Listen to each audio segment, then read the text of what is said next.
Welcome to Starviews in US chapter. We have two eminent guests, Maninder Singh ji and Mr. Rechard. Singh साहब, Trump साहब की इतनी बड़ी जीत हुई है, क्या कारण है, क्या फैक्टर्स हैं जो उनकी हार को इस जीत में जिसने बदल दिया? मेरे ख्याल से जो ट्रम्प साहब की इतनी बड़ी जीत हुई है उसका कारण है इकोनॉमी। और जो कॉमन अमेरिकन था वो ये फील करता था कि खाने के प्राइजेस और हाउसिंग हर तरीके से इन्फ्लेशन जो थी was really out of control, and at the end of the day that's why he got such an overwhelming majority. And I think it really boiled down to economy was in bad shape, and another thing was safety and security of citizens. लोग बड़े डरे हुए थे इस काम से कि भाई क्राइम रेट बहुत इंक्रीज हो गया है, और लोग ये फील करते थे कि mister Trump will come in and he'll be able to fix the economy and he'll be able to protect the citizens of the country. Mr. Richard, it's a tremendous victory for Mr. Trump. Do you think that his poll campaign agenda are main responsible factor for his victory? To an extent, I mean, I think that what Mr. Setti said is actually quite accurate, right? In the 1990s, when I was much younger, there was a saying about it's the economy, stupid. And I think the economy is the number one factor. And the economy, despite there's a lot of rhetoric within our media about the economy not being bad or being better, but the everyday person, the economy was horrible for. You know, when I go to the grocery store, I'm spending much more money. When anything I'm doing costs me a lot more. And then on top of that, we had, for example, the FBI came out and said, well, crime statistics were that crime was going down. Then they released just a couple weeks later a revision to that, indicating that in fact crime had gone up. So all the things that people were saying about crime going up were suddenly now true. The same thing when you look at the jobs, right? All of a sudden, we're being told jobs are coming out, and then we find out that there were almost 1 million less jobs than they were claiming, right? Okay. So now the government, I can't believe their statistics, and I'm worried about my pocketbook, and I think a lot of people voted on that. Singh साहब, जिन वादों पे, जिन agenda पे Trump साहब आए हैं, चाहे वो immigration को बंद करने की बात हो, एबॉर्शन को बंद करने की बात हो, या अंतर्राष्ट्रीय स्तर पर युद्ध को खत्म करने की बात हो, क्या ट्रम्प साहब अपने इन वादों पे खरा उतर पाएंगे? ट्रम्प साहब का फोकस जो है वो ये है कि हमारे अमेरिकन सिटीजन्स के लिए क्या ठीक है। हम पहले अपने यहाँ की स्थिति जो है उसको ठीक करें, और अगर एक कंट्री की अपनी इकोनॉमी अच्छी नहीं है तो वो बाकियों की क्या मदद करेगा। हम बिलियंस ऑफ डॉलर्स यूक्रेन को दे रहे हैं रशिया से लड़ने के लिए। ट्रम्प साहब का कहना यह है कि यहाँ पे इंफ्रास्ट्रक्चर जो है नीचे जा रहा है, यहाँ पे इन्फ्लेशन इतनी हाई है, यहाँ पे लोग रहने के लिए मकान अफोर्ड नहीं कर पाते। हमारा फोकस उनके ऊपर होना चाहिए। अगर उसके बाद हमारे पास कुछ बचता है तब हमें बाकी लोगों की सहायता करनी चाहिए। सबसे पहले हमें अपने कंट्री की खुद हेल्प करनी चाहिए। तो मुझे लगता है कि यूक्रेन की जहाँ तक लड़ाई है, उन्होंने पहले ही कहा था कि I will be able to bring the Ukraine war to an end, and I think he will come through on that promise. I think he's a very good negotiator. He gets along very well with Mr. Putin, and I think Mr. President Zelensky और Putin के साथ बैठ के या किसी तरीके से भी वो इस बात को, इस लड़ाई को खत्म करवा सकते हैं। Mr. Richard, how President Trump will control the inflation in the country in the coming days? Well, one of the first things he said is he's going to drill, baby, drill. I think that has a lot to do with controlling prices. I don't think the average person understands how many things are done with petroleum, right? I mean, clothing, food, food containers. There are so many things that if you lower the price of oil and the price of gas, that really impacts many, many people. In addition, one of the things it does is it takes money out of Russia and out of Iran, because you're reducing their revenue, because their number one export, their number one source of revenue is oil and gas. If I take away their ability to get money from oil and gas, they're going to have a lot less money, which is what many people believe stopped some of what is now happening from happening when Trump was actually president, because there was Iran didn't have any money, and they were actually on the verge of having a revolution of their people. We haven't supported that. But the fact is that by cutting all their revenue, they don't have money for these extra things, for wars, for funding these wars. Russia would not have the money to go into Ukraine. So I think that's going to help us reduce inflation substantially, because you're reducing the price of things, because you're reducing something that impacts almost every aspect of our economy. Right? I'm driving, I'm gas, fuel for my airlines, everything. Mr. Richard, in the history of America, it is the only one President Trump who has a president who was being defeated earlier.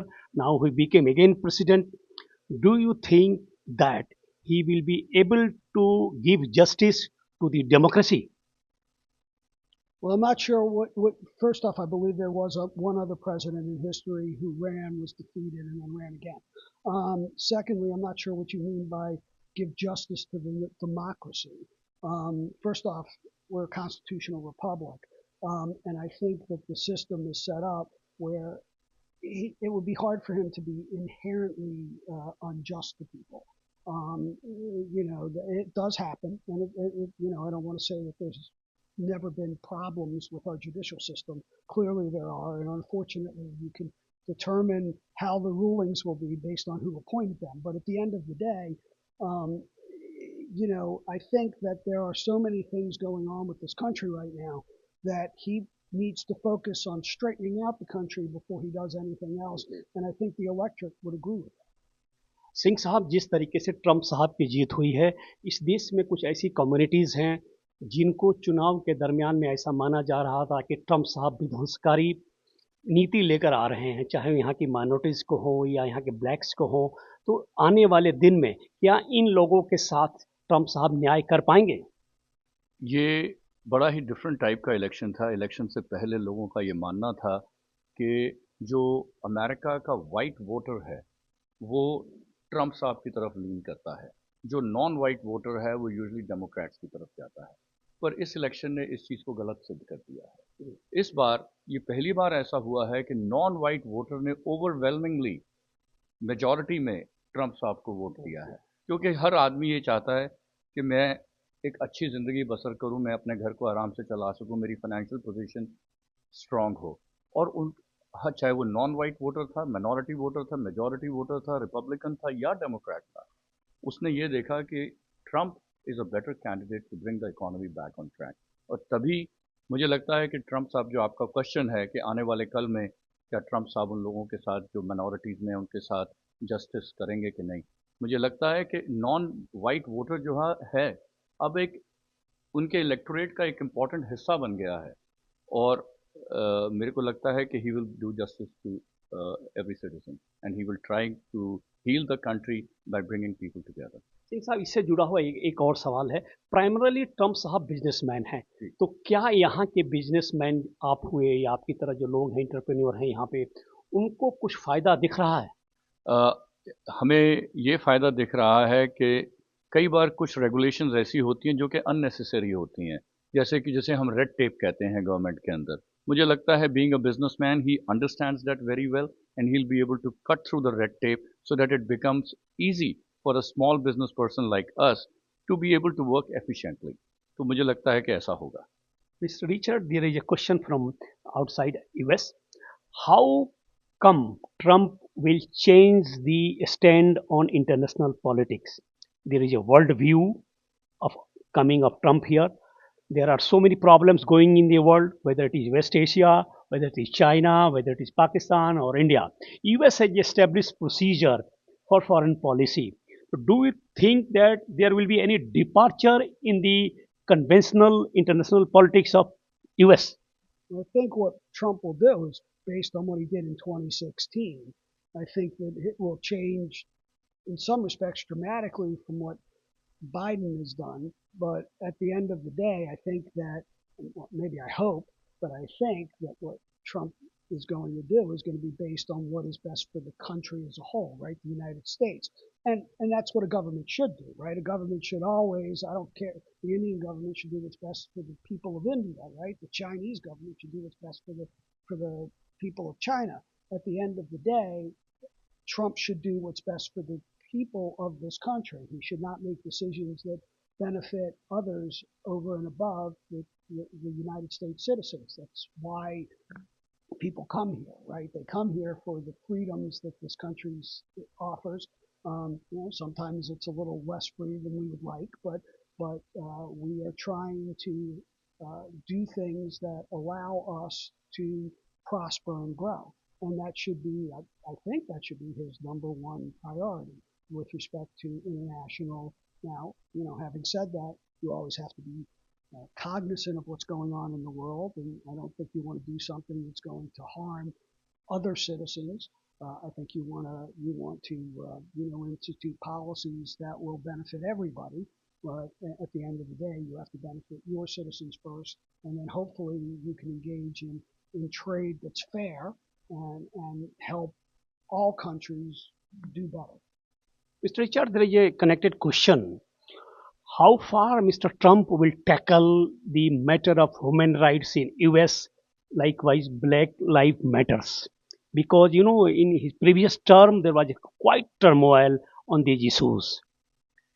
Well, that's a loaded question in many respects. I think that we need to be data driven and we need to look at things. I mean, for example, there was a Harvard educated gentleman African American gentleman, who looked at statistical data regarding, for example, police shootings.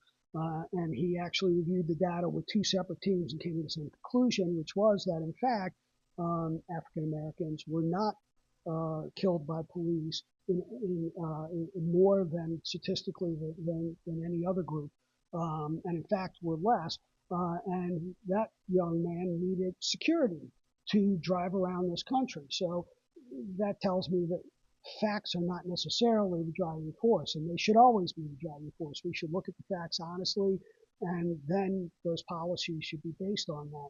With respect to all of the groups that were rioting during Trump's term, Seattle, where there was an autonomous zone, Portland, where we were setting courthouses on fire. I actually think that hurts your cause, right? I think that if you can't persuade people in a logical conversation, lighting places on fire and causing people so that they can't get to work and all of those things, I don't think that helps. I think it actually makes people angrier and makes them less likely to hear your cause, because I got to get to work and you're stopping me, or I got to get home to see my wife and kids and you're stopping me. I just think that those sorts of, now, having said that, look, there are times in the U.S. where tactics like that have proven to work a little bit, right? I mean, the entire 1960 civil rights movement was based on sit-ins and things like that. But those were also very different too. And I think that I think it's going to be very hard for him, because there's going to be a lot of people on that oppose him that will do anything to stop him. And you're somewhat seeing that in people pointing to the election results and saying that it's the result of people being racist or misogynist or whatever. I personally don't believe that, but I think that there are people who do believe that. And I don't know how you get past that. If somebody truly believes something, I don't know how you convince them if they're not willing to look at facts. And in this country, a lot of people are looking at very different facts, and I don't know how you overcome that. Okay Singh साहब, एक बड़ी बात यह है पूरे दुनिया में जहां राइटिस्ट फोर्सेस डिक्लाइन पे हैं, इंग्लैंड में कंजर्वेटिव पार्टी खत्म हो गई, फ्रांस में डिक्लाइन पे हैं, ये वेस्ट एशिया में भी ये ठीक ठाक नहीं कर पाए, यहाँ तक कि हिंदुस्तान में भी मोदी साहब को वो बहुमत नहीं मिला जो उनको उम्मीद थी कि 400 सीट आ जाएगी, 240 पे आके रुक गए। लेकिन अमेरिका में ये कंजर्वेटिव पॉलिटिक्स उत्थान पे है, इसके क्या कारण देख रहे हैं? बहुत ही सालों से मैं इस चीज़ को नोटिस कर रहा हूँ कि अमेरिका एक कंजर्वेटिव कंट्री है। मेरे ख्याल से लिबरलिज्म यहाँ पे 70s में आके जा चुका है। तो अब अब जो है इसका झुकाव कंजर्वेटिज्म की तरफ है। इसका क्या मेन रीज़न है, वो इसका ये भी रीज़न हो सकता है कि America is a greying country, population age हो रही है। तो जैसे जैसे पॉपुलेशन एज होती है, उनके बिलीफ सिस्टम जो है लिबरल से थोड़ा कंजर्वेटिव हो जाता है।